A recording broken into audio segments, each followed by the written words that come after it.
Politics and politicians are certainly bubbling these days in Victoria. First, here's Ted with the rundown. Tonight on Webster, it's back to the three-party system in BC politics. Yesterday, Jack Kempf, former Minister of Forests, quit the SoCreds and crossed the floor to sit as an independent. I find it impossible to remain in a caucus whose leader, the Premier of this province, will not support, in the face of what I believe to be frivolous allegations, a colleague, in that case, myself, the member for Omineca. Tonight, Webster hears what Kempf has to say on the Attorney General's investigation into the financial administration of his office. But first, Premier Vander Zalm asked for a policy review of abortion in BC, and now he doesn't like the results. BC leads the national average with 26 abortions to every 100 births. What do the SoCreds plan to do about it? Coming up with Webster, Peter Dueck, Provincial Minister of Health, and for the opposition, NDP MLA Joan Smallwood. Good evening, Mr. Dueck, and I must put a provocative question to you off the top. Is it not a fact that both you and the Premier were very disappointed when your Ministry of Health report showed that we do not have abortion on demand in British Columbia? Well, the report addresses, of course, many items, and one was that we have more abortions being performed than anywhere in Canada, for one thing, and secondly, that perhaps we're not providing adequate provision for women that are bearing children that have options other than abortion to look to. Is it your plan, though, to develop counselling service which, when people want abortions, they can be counselled away from abortions? Because I remember being told, I think by the Premier, that there were 35,000 people who wanted to adopt babies in British Columbia. That is true, Jack. There are many, many families wishing to adopt, many couples that cannot have children, so much would like children. And I believe what you mentioned, that we're trying to shy them away from abortion, is not quite true. What we're trying to do is give them the options so that in fact they have a choice.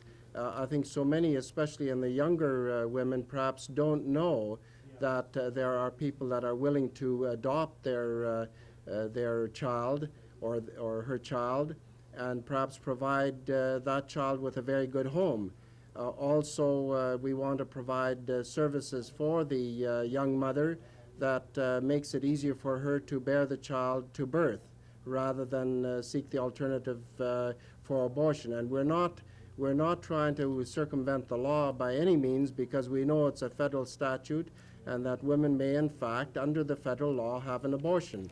But we're trying to show them the options that are available, and we want to make it more convenient for women that are pregnant, that can look at all these options and then make an intelligent choice. So therefore the thrust of your new counselling service will be, even to a 14-year-old girl, better to have the baby and have it adopted than to be aborted by having to come down to Vancouver to be aborted. Would that not be a fair interpretation of your own particular views? And I'm not trying to harass you on it, just want to get a sense of which way the government will go. Well, what we're saying, as I just mentioned, that the options will be available, and certainly we're going to have assistance and programs that will assist the young mother in bearing that child to birth rather than aborting it. But it can't be used, can it, as such, to restrict the availability of abortions? The law stands as it is now, that the choice is there, provided the Therapeutic Abortion Committee approves that particular operation. But we find that it varies from hospital to hospital. Now, I see it's not recommended that the government take strong restrictive action to limit or reduce the overall supply of abortion services. In other words, you don't plan to tell hospitals to go easy on abortions. You'll leave it entirely to the committees.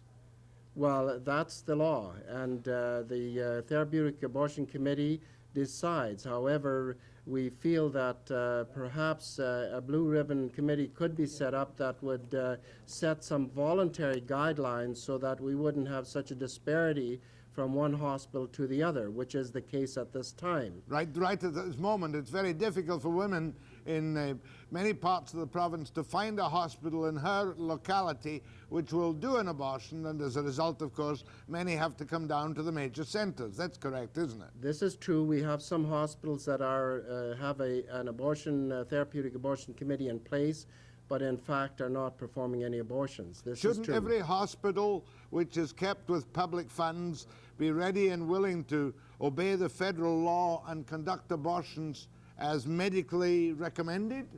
No, the federal law says that any designated or accredited hospital may set up or may appoint a therapeutic abortion committee and may perform abortions. So it's really the choice up to the hospital whether in fact they wish to have that committee in place and whether they wish to perform abortions. But there's no way that they should have to have an abortion committee in every properly qualified hospital.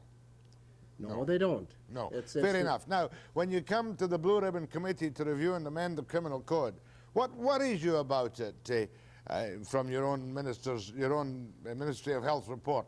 Is it the fact that health is not specifically designated as physical health of the mother? Well, the word health, the way it is explained in the World Health Body, it's so loose that it cannot be interpreted as being physical health. It could be social well-being, any one of these things. So, in fact, it depends on the committee and the doctors that sit on the committee how they interpret that. In other words, psychological health might not be, in your opinion, the right reason to have an abortion. Yes, it could in fact be a social thing. It doesn't have to be really a health the way I understand health or the way a lot of people understand health. You would like to see the criminal code provisions relating to abortions tightened up to aim in on the fact that if the mother's going to die or is going to be seriously affected, then and only then should there be an abortion. Well, I would like to see the federal government come with a proper interpretation of health. That would solve a lot of problems right across Canada. Mind you, that would, of course, sharply restrict the number of abortions being done, would it not? It would, yes, it would. I believe so. But you're not going to take any specific action to press yours and the Premier's views on this in relation to the abortion system in British Columbia at this moment? Even the Blue Ribbon Committee is a voluntary, if we do set that up, and it hasn't been established yet what we'll do, but if we do set up a Blue Ribbon Committee or appoint a Blue Ribbon Committee, it will still be only voluntary guidelines for particular hospitals to look at and perhaps use as a guidance for future use so that we have a more uniform interpretation of abortion laws. But it certainly must be gratifying to you and gratifying to many other people for your officials to come up with the firm conclusion that the perception that many women will rely on abortion as a form of family planning just is not so. Well, no, we haven't got any conclusive evidence on that. The report was certainly thorough. It was objective, I believe, and I'm pleased with the report. I'm not pleased necessarily that we lead the nation in abortions, but I'm pleased the report was certainly a well put together report, and I'm pleased the way it was written up and the way it was, the recommendations came forward. The national average is 16.2 abortions for every 100 live births, and ours is what? 26.1. 26.1, yes. I noticed that among your recommendations to offer additional assistance to women continuing their pregnancies is to keep the really young ones at school if they become unhappily pregnant. Well, this is certainly one of our objectives, that it doesn't disrupt the woman's chances for future life, that she may continue, whether that is in an occupation or in school, so that she can continue, and some assistance is given to her, so it makes it easier for her to, in fact, carry the child to birth. And I see you're talking about the possibility of additional financial assistance for privately operated homes for unwed mothers, just to continue your thrust. Better by far to have the baby, keep it, or adopt it, than to have the abortion. Well, we believe so. Now, what else? I notice you're quite strong on more family planning. Yes. In other words, the teaching of contraception. Yes. And that doesn't go against the grain with you at all now, does it, Mr. Dueck? Not against mine, no. There will be people that perhaps will be unhappy about it. But then again, there are many forms of contraception or many forms of birth control. So I'm sure that if the program we develop is general, there must be something in the program that would suit anyone, no matter what side of the spectrum they're on. I noticed in the budget, maybe you can correct me on the figure, an extra $2 million to assist in the prevention of abortions. Was that education?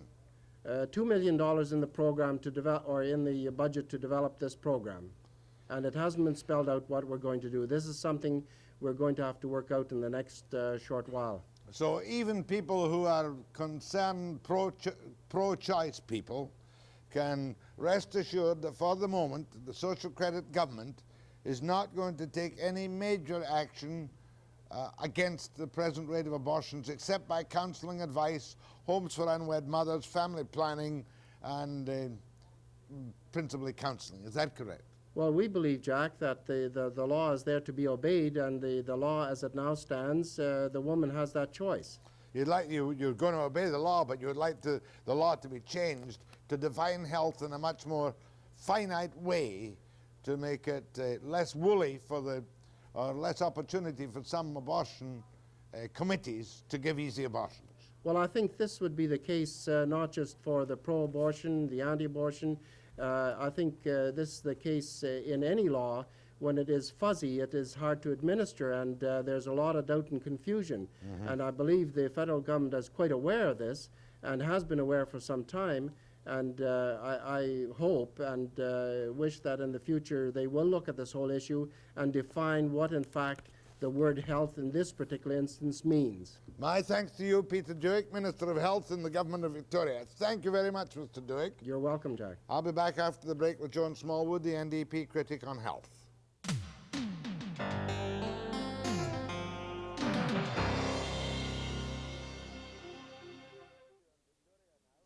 In our studio in Victoria now is Joan Smallwood, the NDP Health Critic. She's the NDP MLA for Surrey, Whalley and Guildford. Well, Joan Smallwood, you must be very pleased with the moderate tone of the report presented by the officials of the Vander Zalm government. Am I correct? I am pleased. I am somewhat relieved. And I think it's a good start. We haven't got all of the information. We haven't begun to deal with some of the problems, but it's a good start. I don't know if you had my interview with the minister or not, but what criticisms would you make of the report? Well, basically what it says, it acknowledges the fact that medical services to women are not equally accessible all over the province. It doesn't go into recommending how we can deal with that problem. It indicates that all hospitals in communities outside of the Lower Mainland, and indeed in some areas in the Lower Mainland, do not provide therapeutic abortions to women. And I think that's a problem, and I think that it's a right of all women to have accessible, safe medical services. Do you think that every properly staffed hospital in British Columbia should have to supply abortions so that it can be done within the early time required for quick approval? Absolutely. I think that, and our party policy is such that we support community clinics, that we support clinics in each and every community that are broad-based clinics providing a wide range of services to the community, including abortion services. Do you mean Morgentaler type clinics? I mean community clinics, clinics that provide a wide range of service, exactly what I said. And would they qualify under the federal law for the proper therapeutic abortion committees to give the approval to the abortions? Yes, yes. Do you think there's any need to further define the reproductive health, or the health for that matter, of women when they go to the doctor seeking an abortion? I think that the issue of the definition of health just points out that the minister, and indeed the premier, doesn't agree with it. It is an agreed upon definition of health, a definition of health by the World Health Organization, a definition that our country voted on and supports. So the fact that the minister continually repeated that it was fuzzy it just doesn't wash. There's been a lot of work done defining this, a lot of very intelligent, committed people involved in that process, and I think the only thing that it reveals is that the particular bias of this minister and of the Premier. Well, he is a pro-lifer, he told me so, and of course you're suggesting that his subconscious and those of the Premier, I know the Premier has already said that he regards the whole thing as still just wide open abortion on demand. Is it in fact, in British Columbia today, in hospitals which do abortions, wide open abortion on demand? No, that's definitely not what this report says. And actually that's a really valid concern at this point. This report provides a lot of good information about the situation here in BC. My concern, and I think the concern reflected by some of the minister's responses, is their particular bias they're bringing to the report and to this whole issue. That bias does not reflect the reality in this report. It does not reflect the reality in the province. That bias does not reflect the majority of people in this province. You're saying that the pro-choice people far outnumber the pro-life people, just using these as two labels? I don't understand your question. There are many more pro-choice people in British Columbia than there are pro-life ones. That's right. That's what all of the polls tell us, not only here in BC, but across Canada. One of the recommendations that must have pleased you, there was a recommendation that could involve assistance to women, improved access to special programs to enable pregnant teenagers to continue their schooling. Is that good? Yes, I think that's really important. What that recognizes is a reality that is borne out in many studies done. The studies that I have seen about pregnant teens shows that the number of women that are goal-oriented, the number of young women that see that they have a place in society, that they can function as equals, that they have a vision for their future, that those are the women that are least likely to become mothers, that are least likely to have unwanted pregnancies. What this recognizes is that young women have to have the kind of support necessary in schooling to provide them with that option, to provide them with the that place in our economic society. Didn't you have a little shudder when you read the piece, I did for some mysterious reason, about the provision of additional financial assistance for privately operated homes for unwed mothers? Is that not kind of turning back the clock again from today's, quote, liberated woman? It certainly is turning back the clock, but I wouldn't for one moment. I think all support and all the options should be out there. My particular view is not a limiting view. My view is one that is supportive of women in all the circumstances they find themselves in. Well, now the program recommends that there be improved sex education programs and family planning clinics. I wonder what age these should start. Well, what it talks about is education and contraceptive programs. And I can imagine that the Premier and indeed the pro-life organizations would have some problem with that because of the, what we're talking about here is Planned Parenthood. Planned Parenthood has been under increasing restrictions in their budget. They have been under significant attack by the pro-life organizations. And if the minister was to follow the recommendations, they'd have to give that organization the kind of funding that is necessary. They'd also have to give the education system the funding that is necessary for teens in schools. Perhaps the biggest criticism you might have of the report is the fact that there is no move, is there, anywhere to equalize the availability of abortion services throughout the province. That's right. This report is a very, in one way, it's a very narrow report because of the directions that were given the committee. The directions were basically find out how we can reduce the number of abortions. Do you think that British Columbia should, as it says here, ask other provinces to join in lobbying the federal government for amendments on the interpretation would or would be likely to endanger the woman's life or health? Because at the moment it's a kind of blank check, isn't it? Well, I think that what we're saying is that the doctor and the woman that is affected here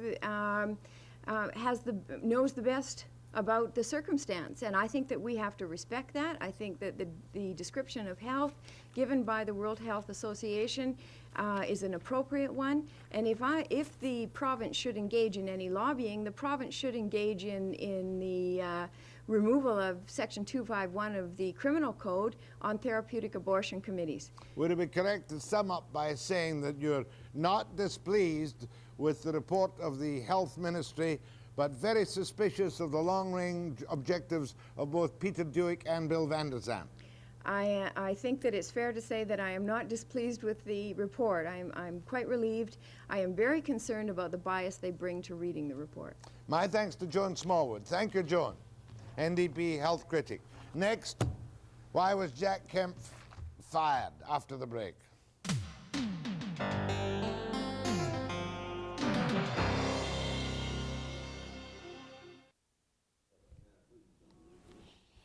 It was about a golf tournament about Ticehurst.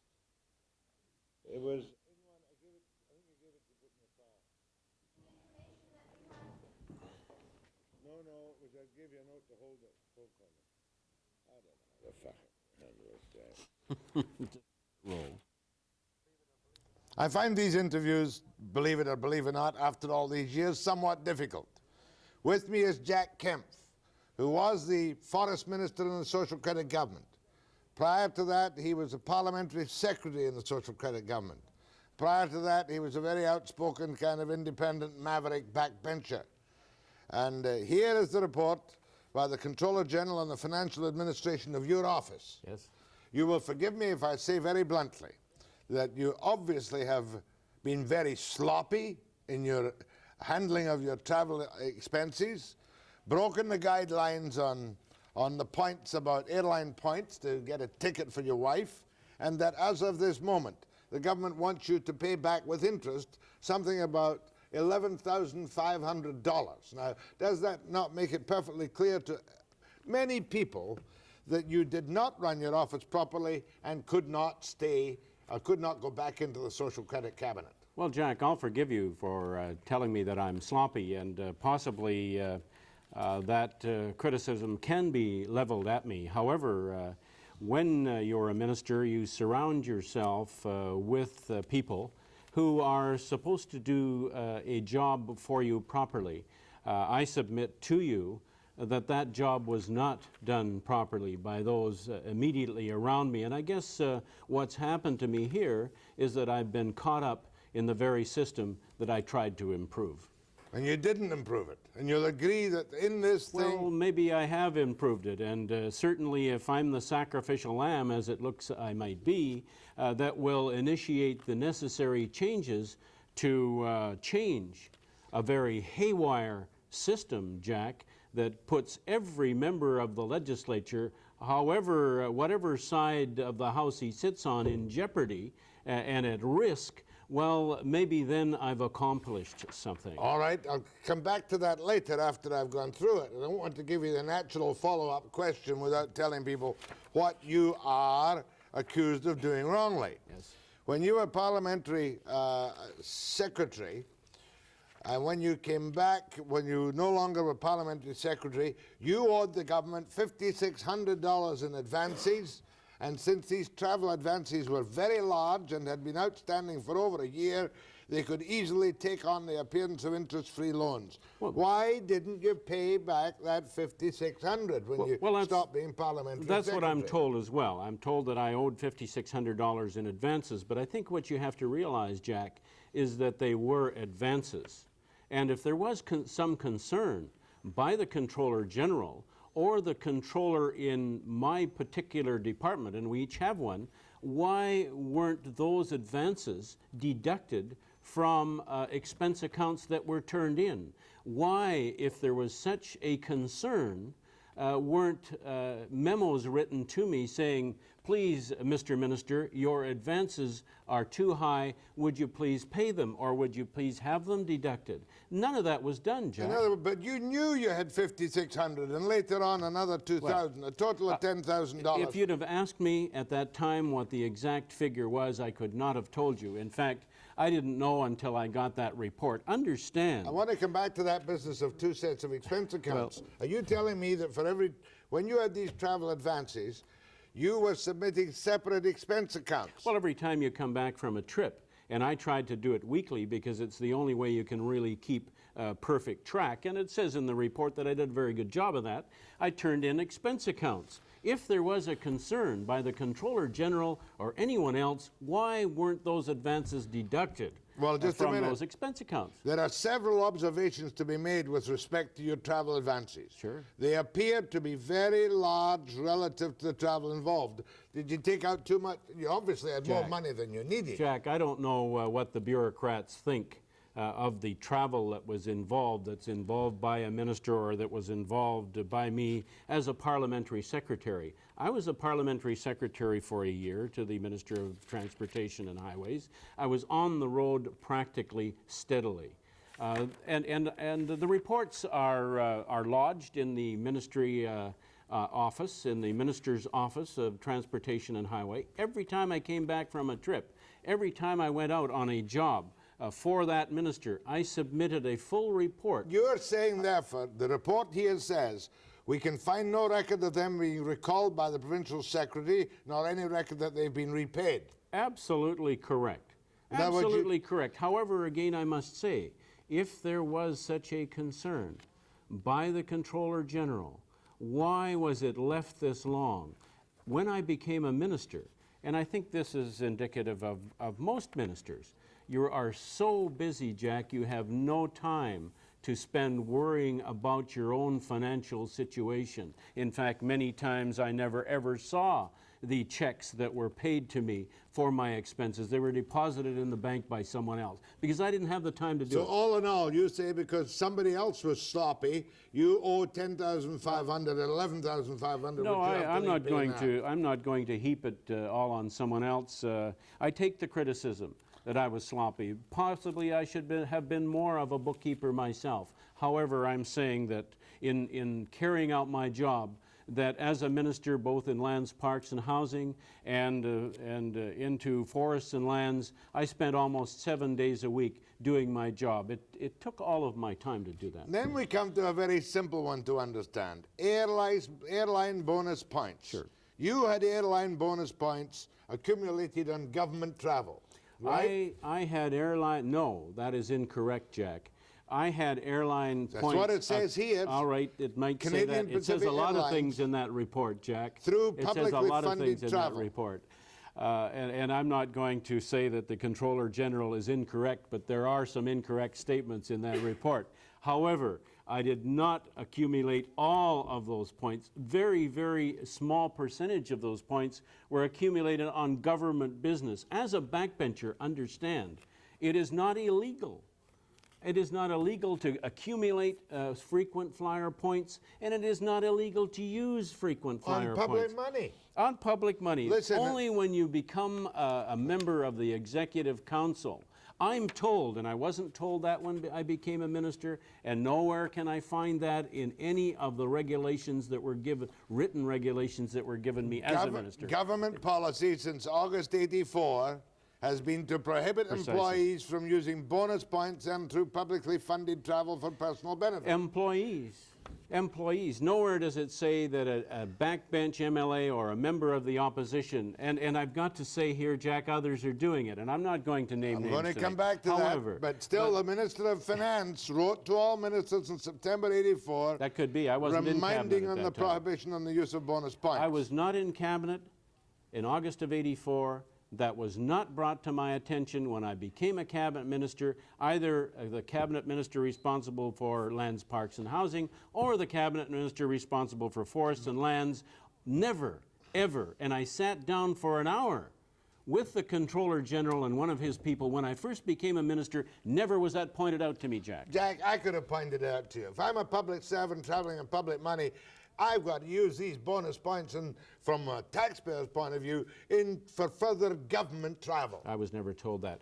On returning from the Ottawa trip, I was told that that was a no-no. At that time, I gave instruction.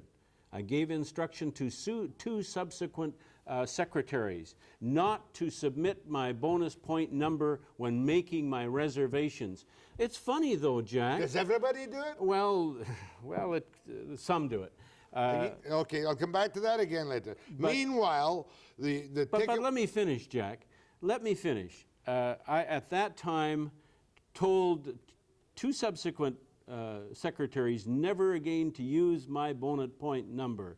However, it's very, it was very funny to find that because of a trip taken to San Francisco in December, at which I attended the Northern Task Force on Forestry meeting there, my secretary, in making my reservations for that trip, submitted my number, and I was given points for that trip. But very interesting. Just a minute, though.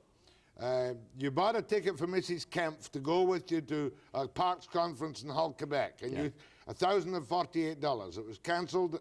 It was cancelled and reissued and paid for by bonus points. That's absolutely untrue, and you need only check with the travel agent to find out. Well, all I can go is by the travel agent knew perfectly well that I was paying for that trip using bonus points that I had built up through CPA. Anyway, that's another $1,048 you owe. Well, fine. There's no doubt about that. Have you paid it yet? No, I haven't. More with Jack Kempf after the break.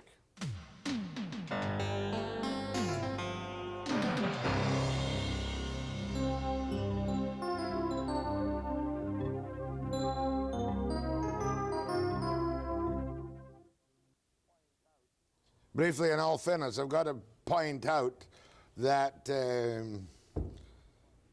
that September '84 guidance about bonus points was not brought to your attention. Absolutely not. And if you concluded that you were not aware of the government's policy when you used your bonus points to finance your wife's flight to Ottawa. I never was, no. But you will pay that back. You haven't paid it yet. Well, I haven't paid it yet, no. Now, there's a little one here I've got to go at, and that was where you hired somebody in the department who wrote the odd newspaper column for you. Yes. And it's recommended by the Auditor General that this contract for this person, a friend of yours, I believe, friend of the family, not be paid from the Ministry's Forest and Range Management vote. That was wrong, wasn't it? But that's preposterous. What's the difference whether it's paid out of the Minister's office budget or whether it's paid out of the Forests and Lands budget? It all comes out of the taxpayer's pocket.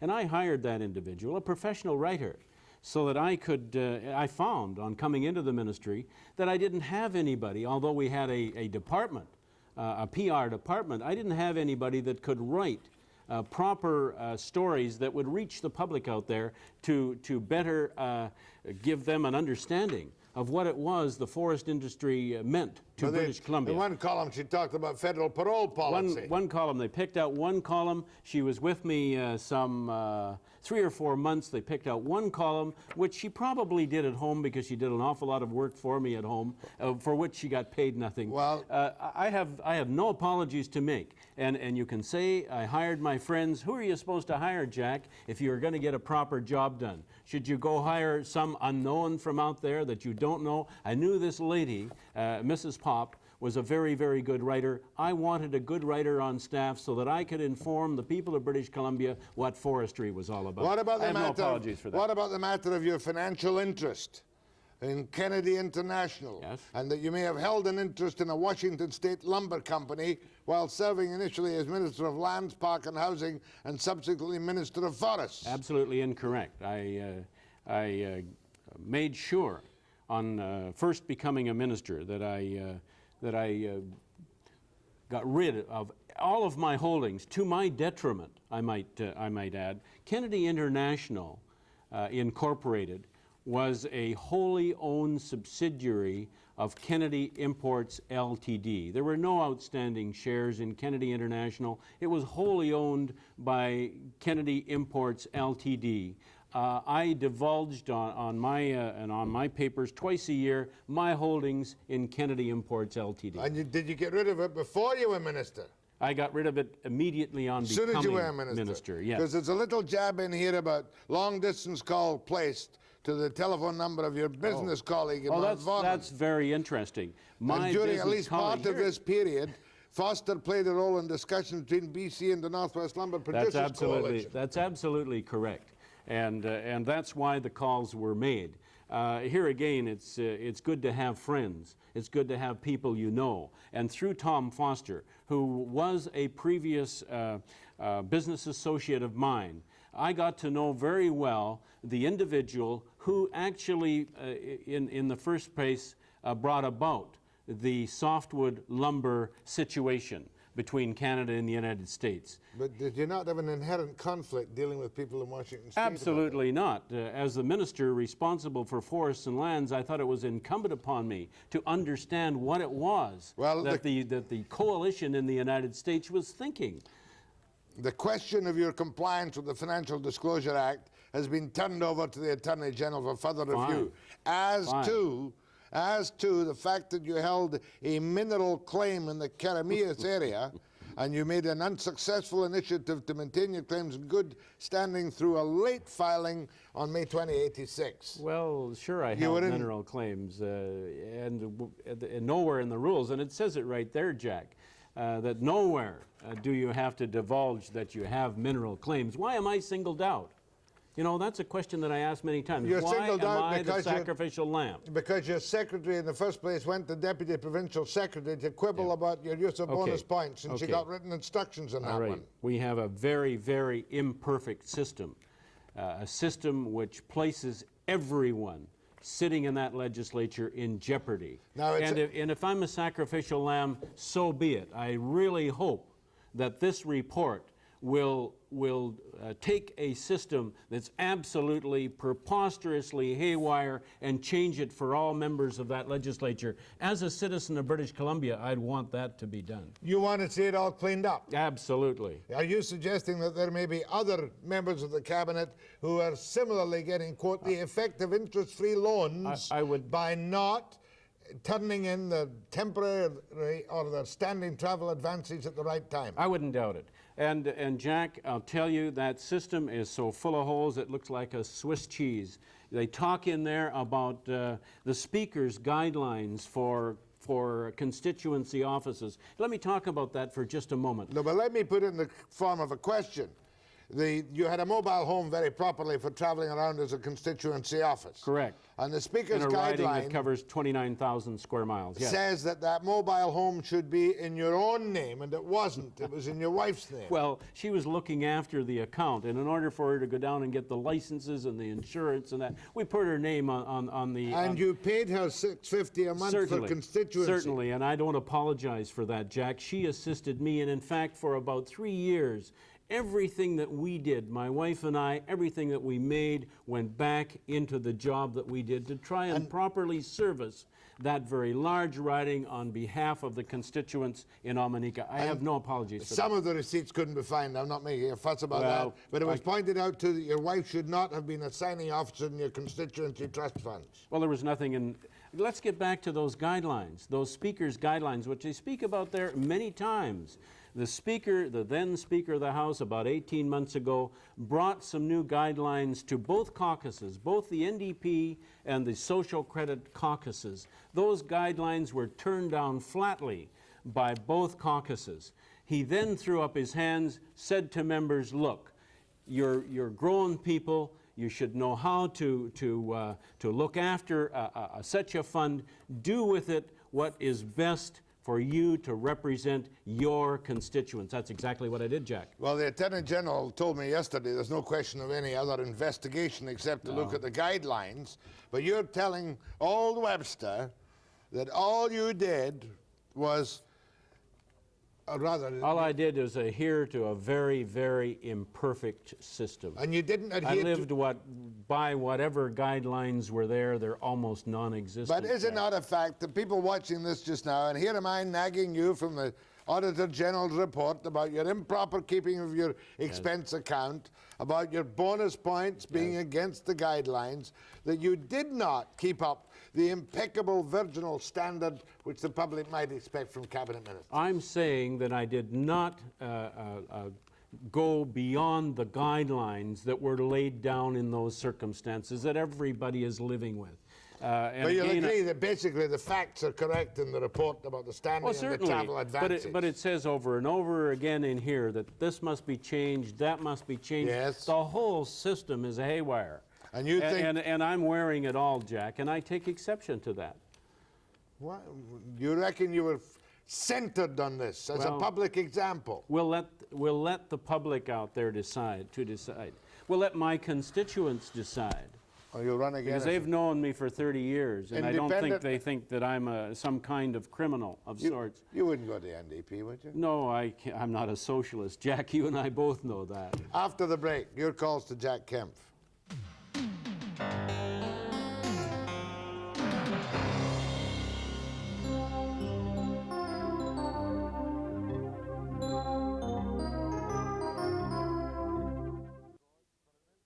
So Jack Kempf feels he's a scapegoat for an imperfect system, and he points to all the recommendations made.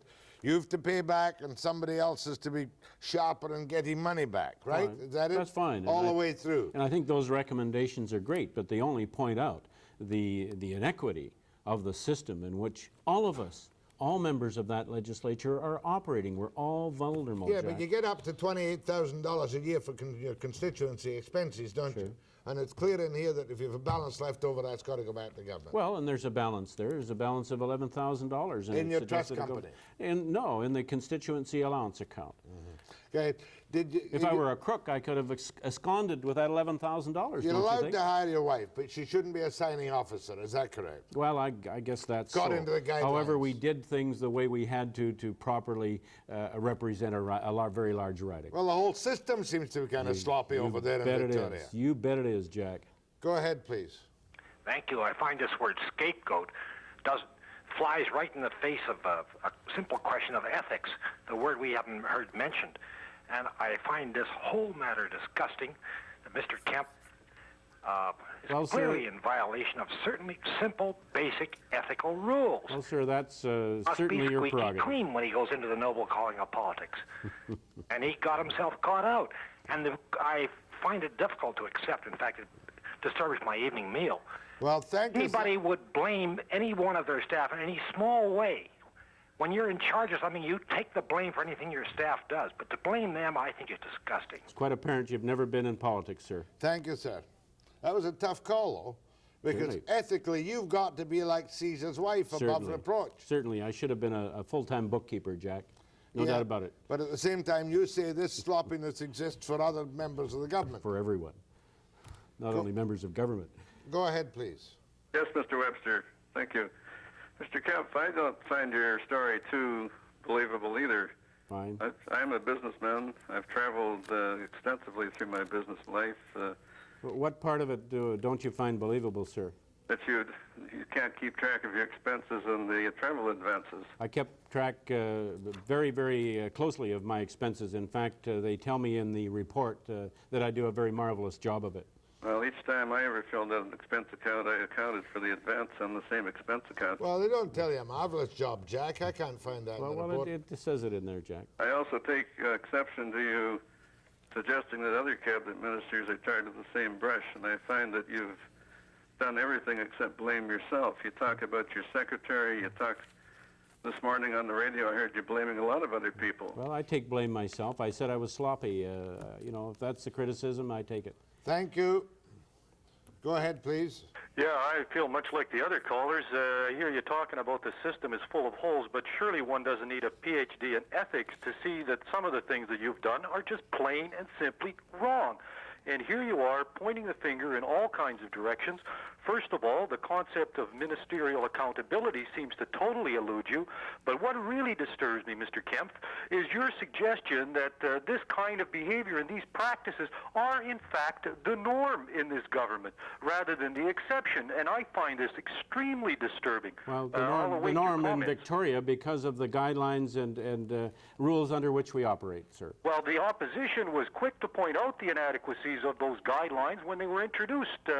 Surely, perhaps you should have been listening to them when they brought up those concerns. Perhaps we should look Webster at... himself has many times criticized the inadequacies of those guidelines on your program and addressed that very issue with the Premier. Well, sir, perhaps we should take a look at how the constituency office expenses are spent by the opposition as well.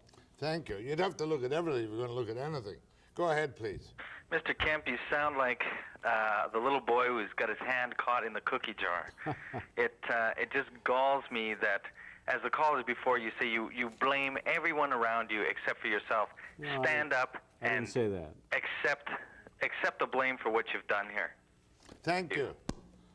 Go ahead, please. Hello, Mr. Kempf. You really annoy me. How dare you give the excuse for saying that your secretary is responsible for submitting your bonus points? Are you trying to tell us that there is a conspiracy here?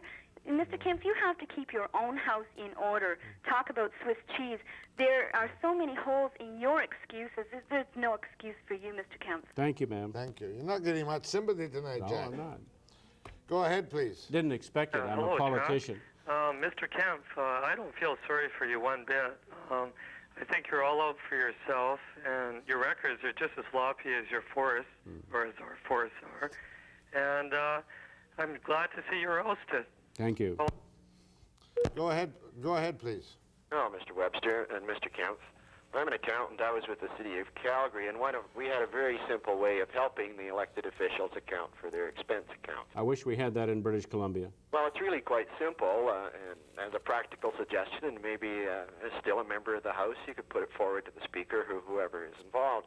Every advance is given a number, and when you issue the check or you advise the person who's going on the trip that they have this particular number. So if there's any money left over, they redeposit it and get a receipt for it, and that goes with their expense account, so that if you have a $1,000 advance and $800 worth of expenses, you refund the $200 using that expense. Certainly, and that's the way it should happen. We don't have that kind of system in British Columbia. Well, it fits in fact, very you well never, with any computer accounting you know, system. why we have It's a suggestion, and what we did is worked with the guidelines. Okay, I've got you clear, I think, but I want to ask you a question which we left in the air.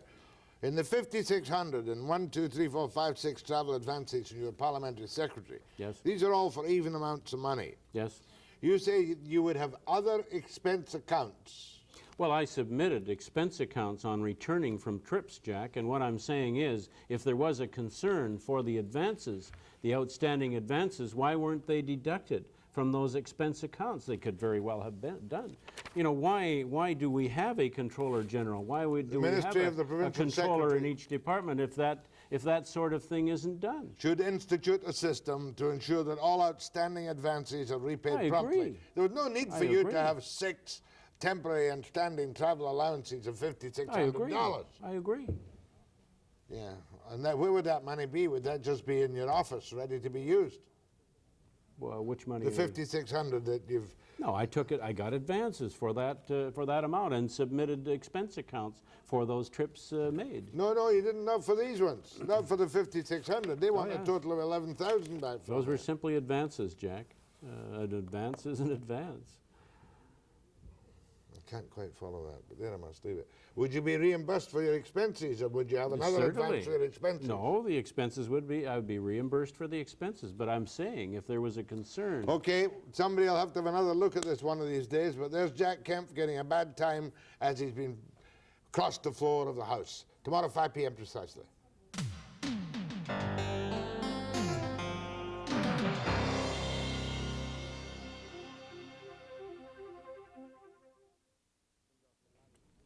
Tomorrow, among other things, I'll be interviewing Dr. Larry Siegel, who's a specialist from Florida about drug, alcoholism, other dependencies and relationships to AIDS. Tomorrow night, that is on Webster at 5 p.m. precisely.